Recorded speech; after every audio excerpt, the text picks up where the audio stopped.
Grab a cup of tea or a glass of wine and tune in for Inspired Conversations with publisher Linda Joy. On Tuesdays at 2 p.m. Eastern, Linda creates sacred space for leading female luminaries, empowering authors, heart-centered female entrepreneurs, coaches, and healers. A soulful venue where guests openly share the fears and obstacles they've overcome, wisdom and lessons learned, and the personal journey that led them to the transformational work they do in the world. Inspired Conversations to empower you on your path to authentic, soulful living.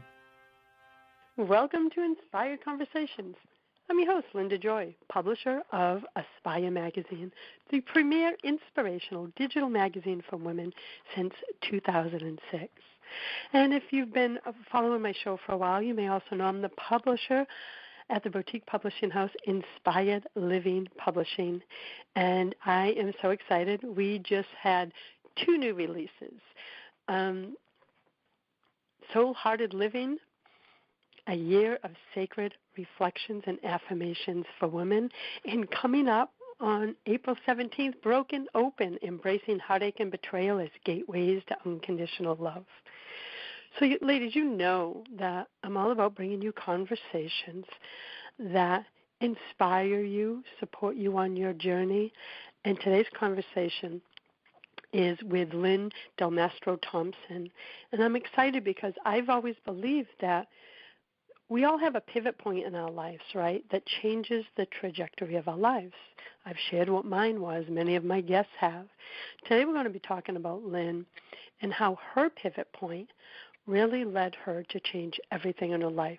And I'm sure at the moment it happened, she wished it hadn't, but the work she's doing in the world now, I can see that it was meant to bring her onto this path. Lyn Delmastro-Thomson is a certified body talk practitioner, speaker, and author of the Amazon bestseller, You Are Not Your Diagnosis. She holds a master's degree in somatic psychology and has completed additional training in biofeedback, therapeutic yoga, and Reiki. After being misdiagnosed with leukemia at the age of 25, Lyn became passionate about sharing with the world her message that just because the doctor has said an illness is chronic or incurable doesn't mean that it has to be a life sentence, and that Western medicine isn't the only approach to healing. When we explore other holistic options, true healing rather than symptom management can occur, shares Lyn. Through her one-on-one work with clients over the past 8 years, she has helped hundreds of women reclaim their lives and health after receiving a life-changing health diagnosis, as well as helping many other women take charge of their health before chronic illness strikes. Welcome, Lyn. Thank you. I'm excited to be here. I'm excited to have you. Your story really spoke to me because I was misdiagnosed. My God, I'm 57, so I think I was 40. It was a mini stroke, and they told me I had a bunch of disorders. So I remember the feeling, but I can't imagine being 25 years old and misdiagnosed with leukemia. Take us back to that time, which I call a pivot point, right? Take us back to that time of what you were experiencing that led to all of this. Sure. So back at that time, I was actually in grad school. I was pursuing a PhD in history, thinking that I wanted to teach at the college level. And looking back at it, I think I was just scared to go out and get a job after college, and I thought academia seemed like somehow a better option. And as soon as I got into my program when I was about 21, I immediately didn't feel like I was in the right place. But I wasn't really kind of listening to that inner knowing of like, what are you doing here? This doesn't quite feel like home to me. And I started having just some kind of more normal stress symptoms, anxiety. I started getting migraine headaches again. And again, I still didn't listen. So this was about kind of 4 years into this not listening and pursuing this path. And I was scheduled that summer to have elective surgery. And when I went in for the pre-op blood work for that, the surgeon called me the night before the surgery, and he said, there's something that looks odd in your blood work. And my heart started racing, of course, because that's not something we want to hear. And he said, it could just be an error in the lab. That happens sometimes. Let's have you come back in tonight. They'll run the test again. Just make sure it's not a lab error or something didn't get switched. And ran the test again. Same problem, same issue. So what happened then was he said, we can't do this surgery. And I was dropped down a rabbit hole of trying to figure out what was going on, because I actually felt completely fine. It was elective surgery for not something that was a real, a problem where I was feeling symptoms. And it was like, what is going on? I have no idea what this means to just be told, something looks really abnormal in your blood work. I went to my primary doctor, I think the next day I could get an appointment, and he did more tests. And then the next thing I know, I was called by this specialist who was a gastroenterologist who I'd never met. And he asked how I was, and I said, other than a bit freaked out that I'm getting a call from a stranger, I'm okay. And he said if I was still feeling no symptoms, then I could spend that night at home and meet him at the hospital the next morning. And that was kind of the journey down this rabbit hole of more tests, being transferred to another hospital because I was living in Santa Barbara at the time, and they wanted me to go to like a major medical center, and 10 days in the hospital to figure out what was causing the problem. And ultimately, the decision at that time was that it was chronic bilogenic leukemia that had caused me to clot off the veins that drain my liver. And I lived with that diagnosis for about 3 years and never felt like that was right. I never felt like anyone was listening to me when I said, but you keep saying my labs are looking better and I still don't feel well. And only when I got a new hematologist 3 years later, when I left graduate school and left the student health service and I got a referral, that was when it came to light that that was not the correct diagnosis. I can't even imagine living under the weight of any diagnosis, but especially an incorrect one, when your intuition, as mine did, was telling you, this isn't it. But you have the white coats. We're raised to, put aside our own thoughts and intuition and listen, right, to them. And exactly. Yeah, that was a big thing for myself, too. So when you received the correct diagnosis, did things start to shift for you that you said, I knew I was right, and I have to start listening to my own body wisdom? It definitely was, even through that whole process, that I kind of kept realizing that, because in between that initial diagnosis and getting the correct medical diagnosis, I was already starting to move away from the graduate program I was in. It took me some time to get insurance that would cover me through a job, and I started listening to my wisdom of, like, I need to explore other options, because what they're telling me and that things look better and you should be feeling better was not true. So I started going to like an acupuncturist. I started working with somebody who did biofeedback at the time. And it was really like, I feel like about a year into that process that I really started exploring other options and really listening more to what my body wanted and what my intuition was telling me. And it's such a big shift, isn't it? It's like when you tap in to your body's message. Now, this led you to a complete career shift, right? Yes. Organically, which I always believe our mess is our message, right? And tell me about how that came about. How did you decide, what were the inner processes that led you to decide that this is what I want to do? Because it's a big switch from what you were training for in grad school. Yes, definitely a big switch.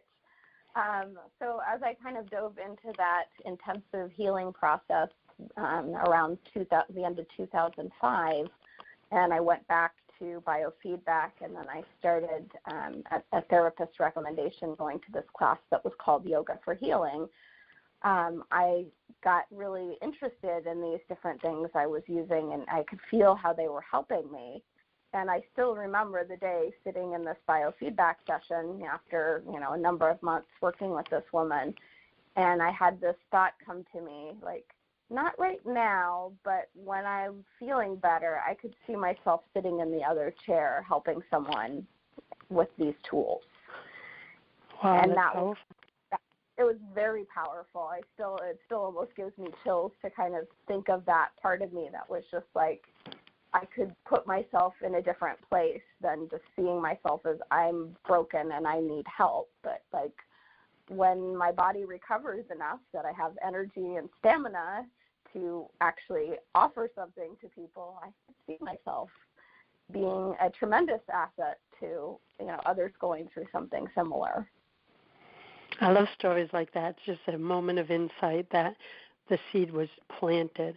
When we come back from our first break, I want to talk more about how your path of getting into the holistic healing field continued to unfold. And we'll be back in a moment.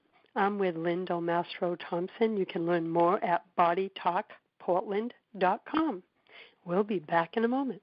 A conscious lifestyle for a mindful life. OMTimes Radio. IOM FM. Are you ready to experience the unshakable love and unleashed passion you really want? Great news! Discover what thousands of people are doing to transform their relationships in ways they never thought possible.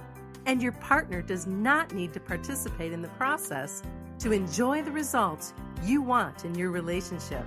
Relationship expert and Aspire magazine columnist Stacey Martino and her husband Paul are the founders of relationshipdevelopment.org and Relationship U. They have successfully empowered thousands of clients with tools and strategies that really work to transform their relationship. Any relationship. And your partner does not even need to participate for their proven system to work for you. Transforming your relationship is possible, and it begins with you. Take the first step and visit relationshipdevelopment.org today. Are you trying to get from point A to point B and need a little advice? Connect with the counselors at OMTimes Advisors. Whether you're looking for a life coach or a spiritual intuitive, the advisors participating at advisors.omtimes.com were carefully chosen based on their gifts, skills, and professionalism. OMTimes Advisors, connecting you with the best advisors in the business. Do you have time to read that inspiring book or that blog post you've been meaning to get to? In your busy world, how do you improve yourself and keep your life going? I'm Lisa Kay, and my Between Heaven and Earth radio show can transform your life just by listening. Be uplifted with inspiring topics, positive stories, and ideas that really work. Between Heaven and Earth Radio is conscious living for your soul, every Wednesday at 4 p.m. Eastern Time. Hey, America, we need to have a little talk. We've got more food than we know what to do with in this country, yet 17 million kids in America are struggling with hunger. Makes no sense. Luckily, the Feeding America nationwide network of food banks has volunteers gathering excess food and getting it to hungry kids. They're kind of like food angels. Hey, become a food angel yourself by supporting Feeding America in your local food bank at feedingamerica.org. We can't do it without your help. Brought to you by Feeding America and the Ad Council. This is OTR-FM, part of the IOM Radio Network. Welcome back. You're listening to Inspired Conversations. I'm your host, Linda Joy. And today with me is Lyn Delmastro-Thomson, a certified body talk practitioner, speaker, and author. So, Lyn, that moment that a little seed was planted as you were being worked on by a practitioner, and you had that moment of awareness of, I could be sitting in the other chair, and that was biofeedback, correct? That was correct, yeah. What did any of the little seeds get planted along the journey, or how did it unfold for you? It definitely was. It felt like other little seeds. That the Yoga for Healing class that I mentioned became really a powerful part of kind of my self-care routine. And then I found out that the teacher who taught that class, who was just one of the most beautiful people I've ever met, just on the inside especially, she was teaching a class on how to teach therapeutic yoga. And so I was inspired to start training with her and then pursue yoga as another tool. And then I also had a pretty profound experience. I can't remember exactly how far into the journey, with someone who did Reiki. And I remember getting up off of the table after the session and looking at my face in the mirror and just seeing so much more energy and vitality in my body than, I had seen in quite some time. So it was all of these kind of little pieces that started inspiring me to explore all of these modalities. And I was also kind of realizing that, okay, I have all this background as a historian. That doesn't really qualify me to work with people in this capacity. I can teach people things. So I decided to go back to a different graduate program and study psychology. And I found a program in something called somatic psychology because I really was much more interested in the connection between the body and the mind than just talking about mind stuff and belief systems. So I was lucky there was this unique program right where I was living, and I signed up for that in 2007 and spent a couple of years getting a master's degree to really have a context with which to use these other tools that I knew I wanted to bring into my work. I think it's so beautiful how all the seeds just, came together to create such a beautiful bloom of the work you're doing in the world. But I want to circle back for a moment because it's something you just said, you mentioned at the beginning, and I found it. I do a lot of spiritual coaching, intuitive coaching for my clients, and it's a thread I see. And in the beginning of the conversation, you said you were in the original program, the doctoral program. You knew it really wasn't for you. But were you not listening? You mentioned something about not listening, and I find that's a big thread. That, for me, it was I wasn't listening. I had a business when I was 40, and I wasn't listening to all the signs my body was giving me. I was doing 14, 16-hour days because I thought I was Superwoman. In fact, I had articles written that I was Superwoman, so of course I couldn't let down the world because then they'd know I really wasn't. And I kept ignoring the signs. I call them my word, God flicks, little flicks in the ear. Hey, there's a niggle going on in your body. You better pay attention. And, of course, I didn't. Right. Until I waited till the cosmic 2x4, which is a mini stroke at 40. But while they were diagnosing that, they were telling me I had MS. They were telling me I had advanced stage Lyme disease, and I was laying there for those, I'd say 5 days while, you've lived through it. While everyone's trying to get their shit together to figure out what was wrong with me, I was told, don't move, don't be left alone, don't exercise, don't walk. We don't know if it's an aneurysm, embolism. You've gone through it. But yeah. I remember saying, this isn't true. It's not true. I don't give a shit what they say on my medical records. I don't feel this to be true. Mm-hmm. And it was a knowing. Now, I wish I could tell you that it was that I quickly awakened to it. I fell into the fear of, what if you're wrong and they are right? But within 3 months, I knew Lyn.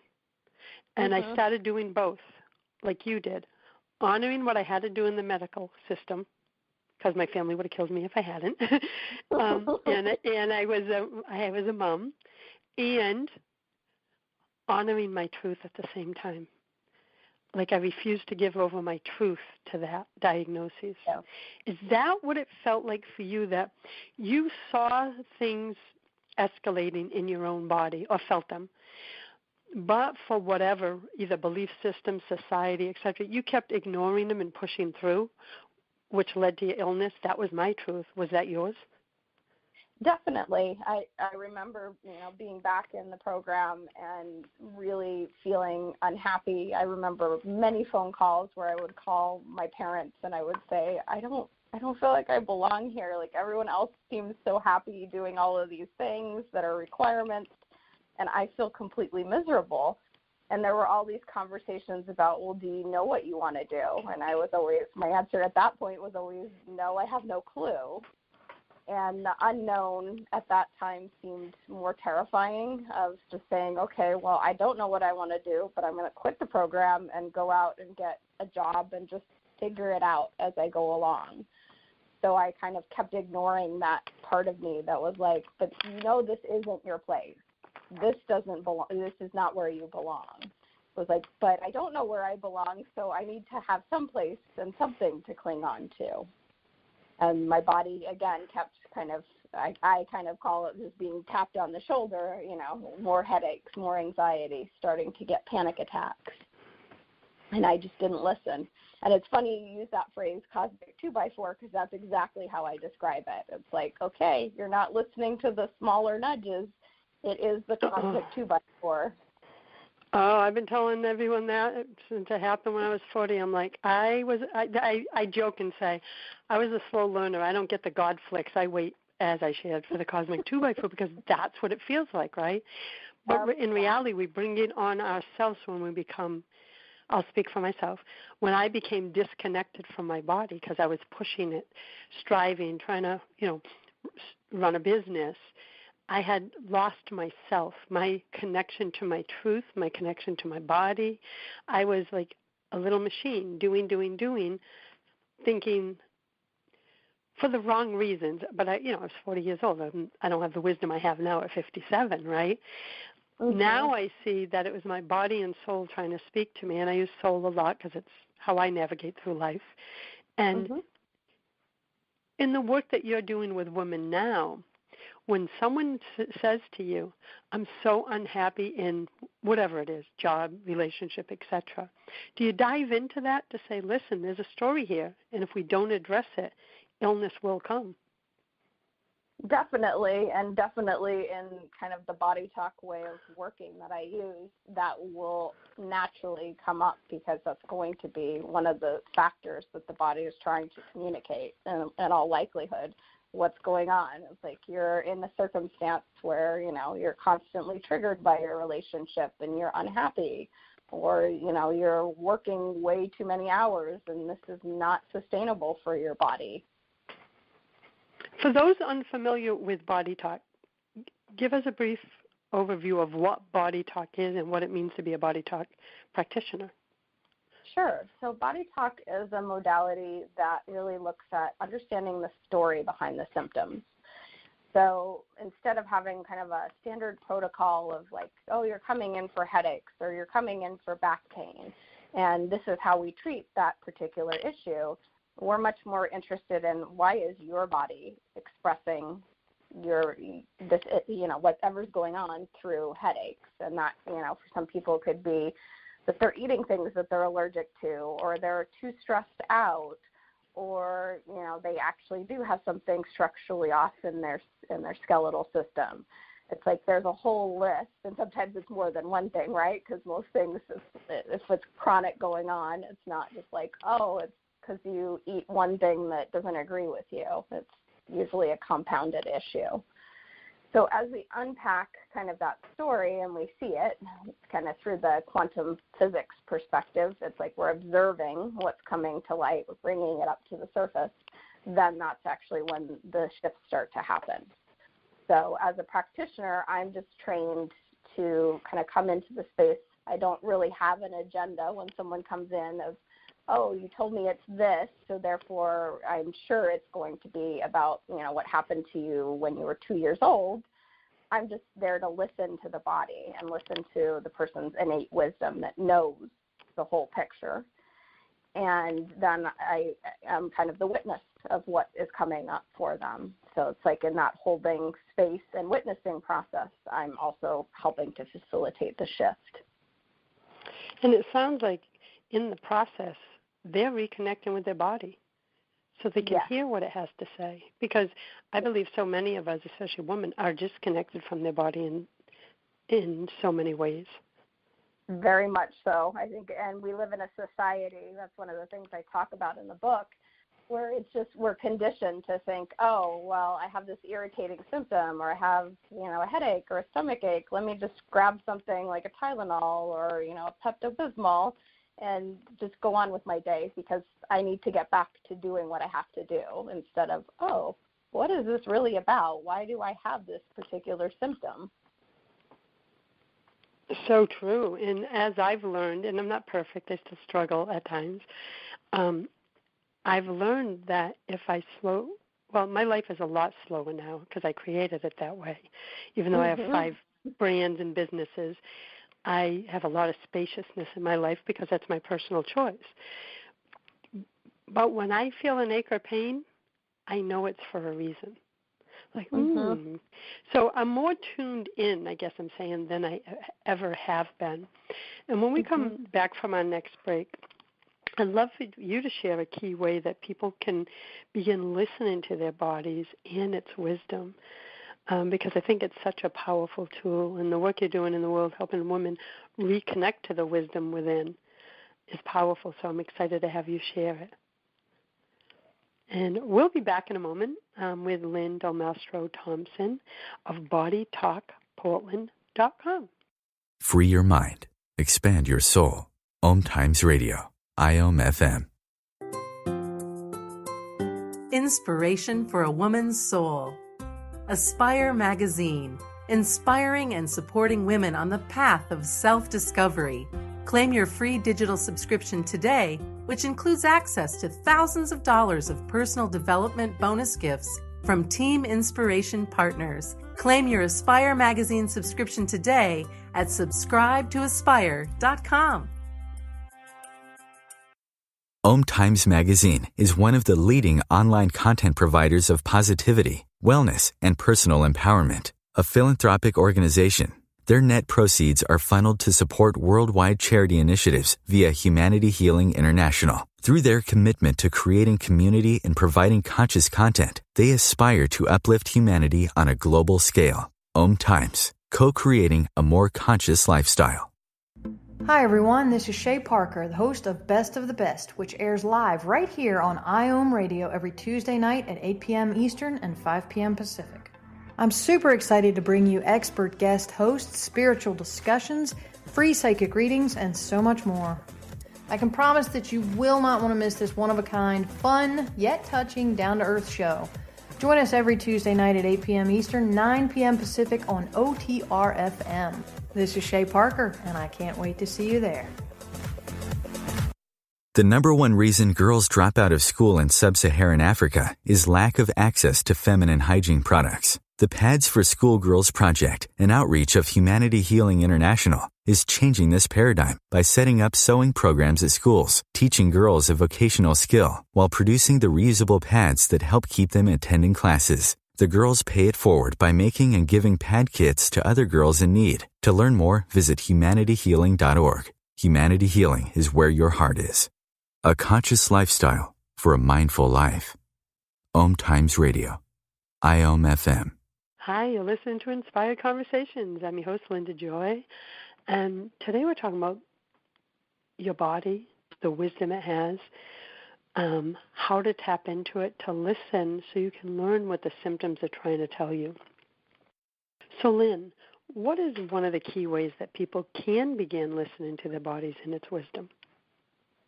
So one of the things I like to teach is just to spend some time getting quiet and tuning in. So this kind of looks like guiding yourself almost through a little meditation where you spend a few minutes just kind of breathing and just becoming a little more present than in your analytical go, day-to-day life. And then just asking, as you kind of get into that space, asking that area that's giving you, some sort of symptom, some kind of discomfort or pain, what its message is for you. And sometimes when we first try this practice, if we've never done it before, we initially feel like we won't hear anything. We'll ask the question and there's like radio silence. So I encourage people to, give a few moments, ask the question a couple times. And if they don't get the answer the first day that they do it, sometimes it's kind of like you have to build that new relationship with the body. So it's like, okay, I'll try again later today, or I'll try again tomorrow, and I'll ask the question. And usually after, giving that a little bit of time and maybe doing it a few times in a row, you will start to get a sense.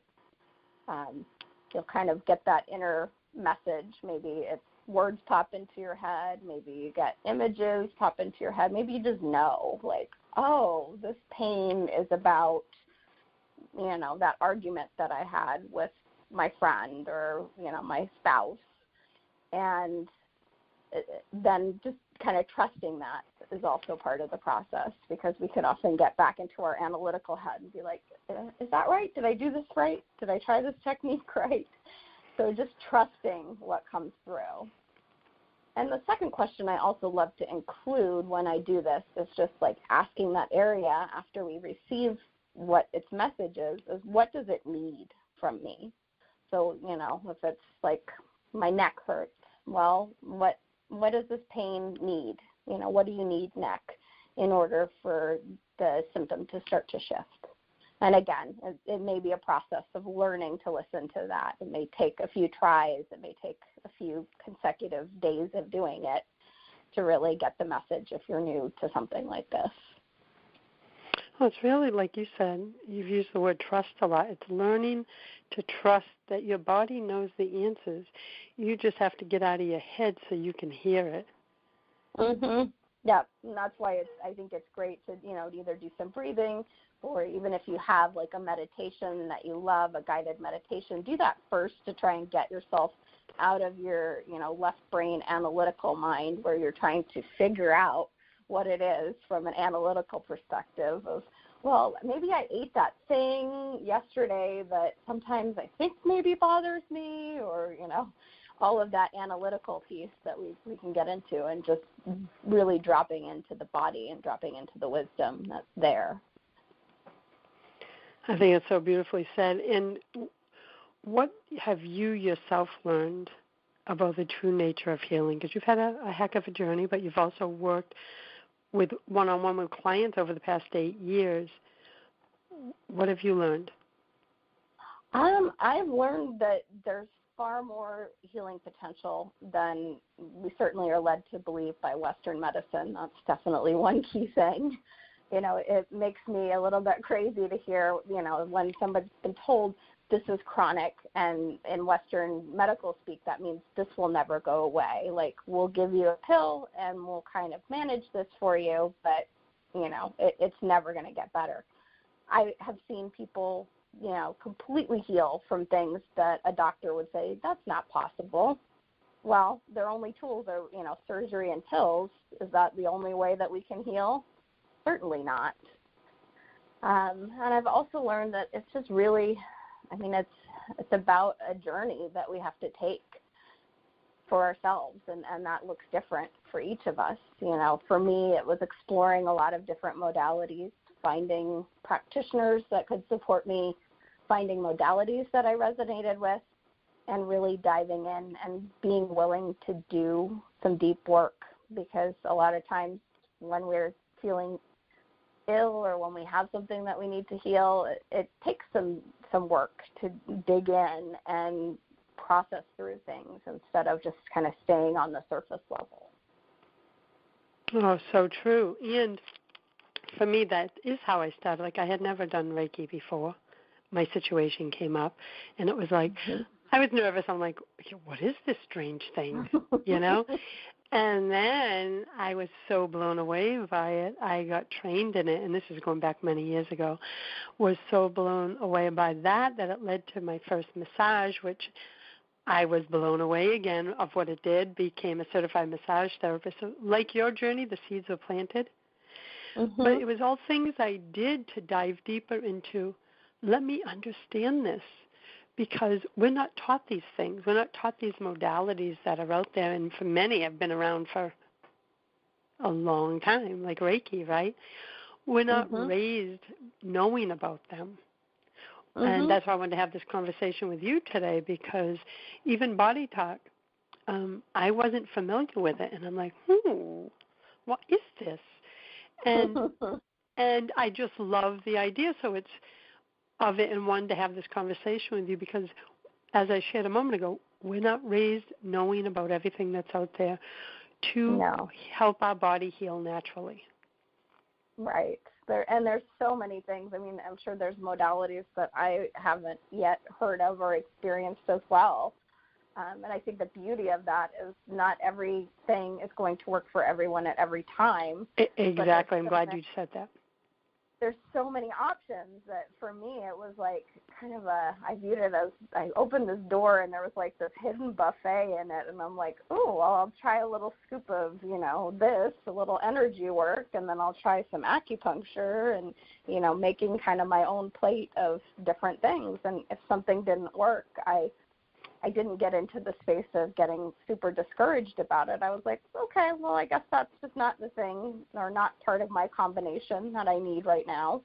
Didn't mean necessarily that I completely discounted that, whether it would work for me later or whether it works for someone else. But it's like, maybe that's just not the flavor that I needed right now. And I've also come to discover is we all process energy differently, right? So I'm glad that you said that not every modality fits in at the moment, because there was other modalities I tried. I tried acupuncture way back when I was a smoker 25 years ago.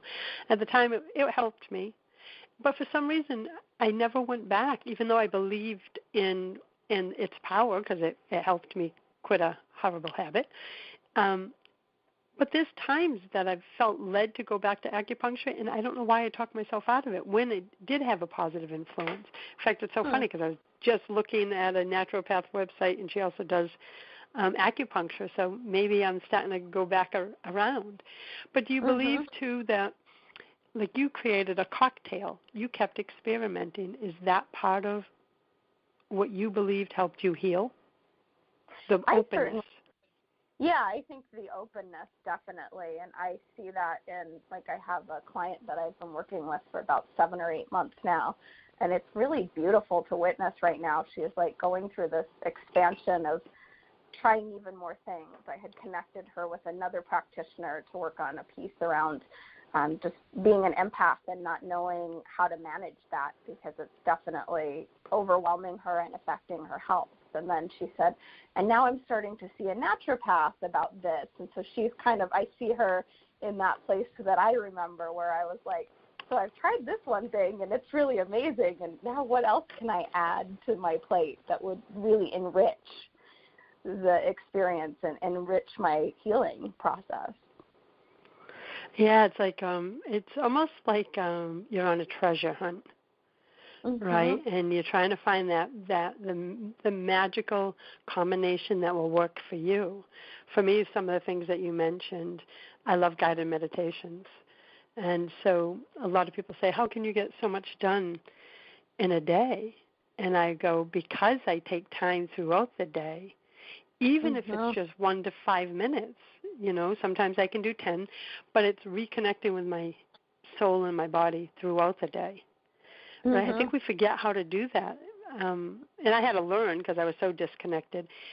Do you have a daily practice of doing something like that, checking in throughout the day so that you're honoring your body and wisdom? Yeah, definitely. I mean, I think my biggest part of my practice is usually in the morning before I get started with working. Right now, my practice is this new style of breath work that I've just trained in back in February. And so I'm using that, which is pretty much brings me into a meditative state as well, doing that work. But I definitely keep checking in throughout the day. Like before I see a client, I'll, do some grounding for my own self, kind of checking in with my body, where's my energy? Is there anything I need to support myself before I'm serving somebody else? Because that's a huge one for a lot of people too, right? We're kind of extending ourselves from a place of being overextended. So we need to kind of practice that pause and like, what do I need in this moment before I give to someone else? Especially those in the fields that we're in. So a lot of my guests, my clients, those in my programs, they're all spiritual entrepreneurs, coaches, therapists, healers, life coaches, business coaches. They're givers. And a lot of times they struggle with, where's that line of giving back to yourself? And I think the best coaches and all of those who are like you discover that you have to start with yourself first if you want to be at the highest level of service. Yeah, it's foundational. It's like I most days try not to plan anything before at least 9 o'clock in the morning, because I need that time for me to do what I need to get ready for the day. And that's powerful. It's powerful that you know that, and more importantly, that you set the time aside, because it's so easy to get pulled off track, right? Well, I really need only 8 a.m. appointments, and you start saying yes and giving up your own time. And I think having strong boundaries around that is what keeps us healthy. I had to learn that. I didn't have strong boundaries in regard, because I'm service-based. That's my energy. And I realized I can serve at a higher level, serve more people when I have my sacred container and honor my boundaries. Exactly. And that shifted everything in my life and in my business. So we're going to take our last break, and when we come back, I want to talk about what your book is about. I'm so excited for you, and your book is You Are Not Your Diagnosis. And we'll be back in a moment.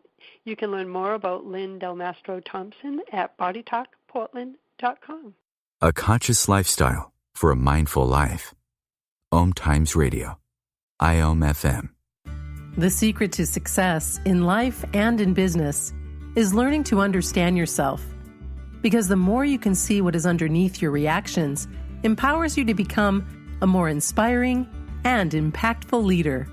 Whether you're looking to develop into a more effective leader in your business, organization, family, or relationship, Dr. Catherine Hayes can help you develop your inherent leadership potential using the power of the Enneagram.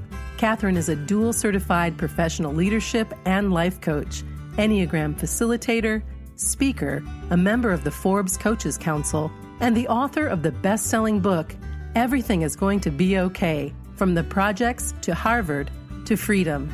If you're ready to discover how your Enneagram personality type drives your patterns of behaviors so you can be empowered to live and lead with more confidence and ease, schedule a call with Dr. Catherine today at CatherineHayesCoaching.com.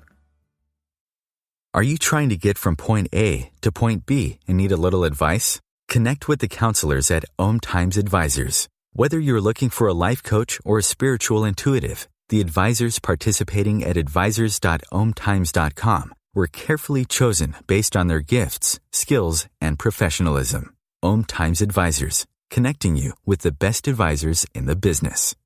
Me, a cat, moving in with a new human. It took a little getting used to. She has these weird games she likes to play, like this giant feather. She sticks it in my face. I swat it away. She sticks it in my face. I swat it away. It's almost like she thinks I enjoy it. But seeing how much fun she gets out of it, well, I guess it makes it all worth it. Humans. A person is the best thing to happen to a shelter pet. Be that person. Adopt. Brought to you by the Ad Council and the ShelterPetProject.org. A conscious lifestyle for a mindful life. OMTimes Radio.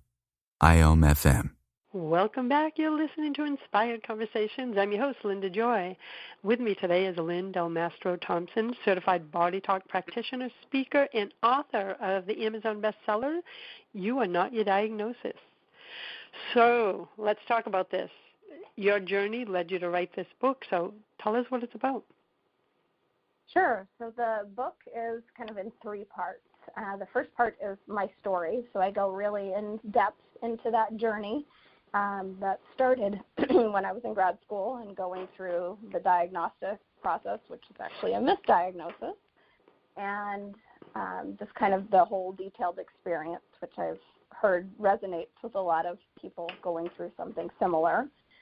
And then the second part is kind of some of the lessons that I learned. So different things about kind of the power of our mind and our belief systems.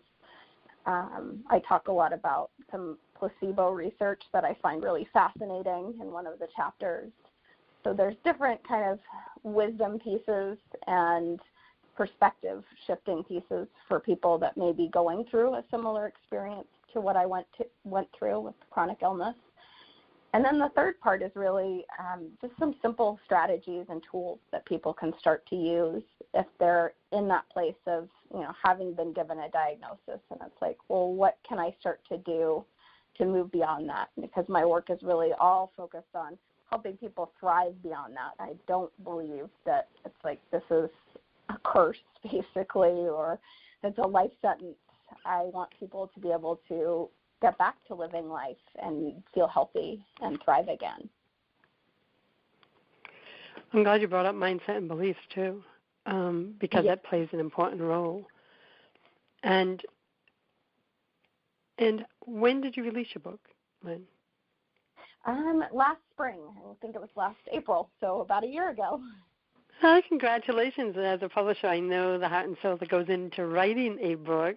So I love that you're now sharing the lessons and the wisdom with others.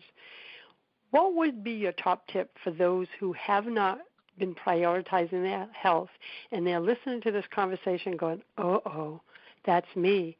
I don't want to wait. I don't want to get the cosmic 2x4. What can they start doing? I think starting, using that tool even that I mentioned about just asking the body, like, what does it need? What is it starting to communicate to you is one powerful way to do that. And I think the other key thing is just starting to reevaluate, like, how are you spending your time? Do you have some sort of a self-care practice for yourself? And I always like to remind people that self-care, it doesn't have to mean that you're spending a bunch of money all the time. It doesn't have to mean that you're meditating for an hour every day. It can be things that are free, and it can be things done in small increments of time, Like you mentioned, when you, throughout the day, even just like 2 to 5 minutes, kind of coming back in, checking back in. It doesn't have to be long. It can be really simple and a way to integrate easily into your already busy life. I'm so glad we're talking about that, because one of the big things, Aspire magazine, we do talk a lot about self-care, and I've heard those same things from women like, I don't have a budget for massage, or I can't do this, and I'm like, wait a minute, self-care isn't massages and, hot tubs and all of that. Self-care is giving your body and soul what it needs in the moment, and as I shared, I had to learn that, right? I struggled with self-care for many years. And as I just shared with a client who was struggling yesterday with all these full moon energies, I said, listen, take a moment, step outside, go near a tree. This is self-care. Put your hand on your heart and bring your mind and your attention back into your heart, away from your head. Feel your feet ground. I said, take 2 minutes to do that. And she called me 15 minutes later and said, oh, my God, why didn't I know about this? I said, it's your body. It's you. It's just you gave yourself permission to listen. So that's self-care. So like you said, it doesn't have to cost money. That could Some of my favorites actually don't cost money. It's just taking breaths. So do you notice that a lot of people associate self-care with spending money? I think so. I think because, I don't know, there's some sort of piece that seems to be, I don't know whether it's driven by advertising or something. Yeah, massage seems to be always associated with that, or going for, a spa day. And yes, that certainly can be a form of self-care, but that is not the only form of self-care. It could be just going for a walk around your neighborhood on a nice day, or, going out and standing in a forest with trees around you. Like, why does it have to be that you have to pay someone to? And I think there's that element too. It's almost like you're always, if you have that attitude, I have to go spend money on it, well, then you're expecting someone else to take care of you. Yeah, I'm glad you said that. That's a powerful statement, because the whole topic of this conversation, why I wanted you here, is your body has natural healing abilities. Your body has the answers. We just have to slow down enough. And one of the other things I love to do is sometimes if I have, back-to-back calls, but I have like 30 minutes, I pop in either a favorite speaker, sometimes it's a podcast, one of those like 10-minute ones, just to tap into the high vibe energy. That's self-care. Listen to the show, ladies, is self-care, right? It's tapping into the energies that you want to attract into your life, and the feelings that you want to attract. That's what's worked for me anyway. And I think also what that points to, too, is each day it can be different as well. It's like it doesn't always have to be, well, every day I listen to this guided meditation, and that's my self-care. It's like, well, maybe you don't want that day. Maybe you want to go out and walk in the sunshine one day, and then one day you need to take a bath and, just soak and let things release that way. It can be very different from day to day. Yeah, I'm with you on that. I'm very my energy is different on different days. It's always across the board, but some days I want something more active, like going for the walk. Other times I just want to step out, put my hand on the heart, and just breathe for a few minutes, and that's it. So it's really not just putting yourself in a box, too. It's like, again, listening. What do I need in this moment? Yes. Yep, exactly, which all comes back to that piece of just taking that time. We have the answers inside of us, and we just need to learn to listen. As we come to a close, is there something you feel led you want to share? If there's a woman struggling right now with issues, whether it's chronic illness or just knowing that she's disconnected from her body, I invite you to share a message for her and for all our listeners. I think the message is, it take small steps. That's another thing that we often think we have to make huge changes in our life. And it sometimes can be the littlest things that make a difference. So baby steps is kind of my advocation for people, whether that's been you haven't paid attention to yourself in a long time, just make it a little baby step. If you're not feeling well and you're dealing with illness, what's one little baby step I can take today to just move a little bit further forward in the direction I'd like? And baby steps feel so much more comfortable, don't they? It's because if we see, if we're at A and we want to get to Z, just the thought of that, doesn't matter if that's whatever that goal is in any area of our lives, it can seem a little frightening and overwhelming. But as you said, if you don't look at Z, you just keep your eyes that's where you want to go and just go to B and C, you're moving forward. And you'll get there, probably just the same, maybe even faster, because you're not going into overwhelm of, I have to get all the way to the end and my end goal, and I need to do that as fast as possible. Yeah, when you put that timetable on it, that's ego again, you know what I mean? Like, I have to do it one way and one way only, and I have to get there. It's, and it comes from slowing down. Yep. And just like one little step, and if that step feels good and you can take another little step today, great. If that was all you can do today, then, celebrate that you took a step. And, don't buy into that mentality that we have to completely change everything in our lives all at once. It's so true. So I want to say, Lyn, thank you for being here. Thank you for doing the work you're doing in the world. And I want to invite everyone, visit bodytalkportland.com to learn more about Lyn's services, her book, You Are Not Your Diagnosis, and everything else that she's up to in the world. Thank you again, Lyn. Thank you. And everyone, I hope to see you every Tuesday at 2 p.m. Eastern Time. And until the next show, choose love, choose joy, choose happiness, my friends. Blessings. Thanks for listening to Inspired Conversations with publisher Linda Joy. Join our sacred space every Tuesday at 2 p.m. Eastern and meet leading female visionaries, empowering authors, heart-centered female entrepreneurs, coaches, and healers. Inspired Conversations with Linda Joy is a soulful venue where guests share the obstacles they've overcome, along with wisdom and lessons learned on their personal journey that led them to the transformational work they do in the world. Inspired Conversations to empower you on your path to authentic and soulful living.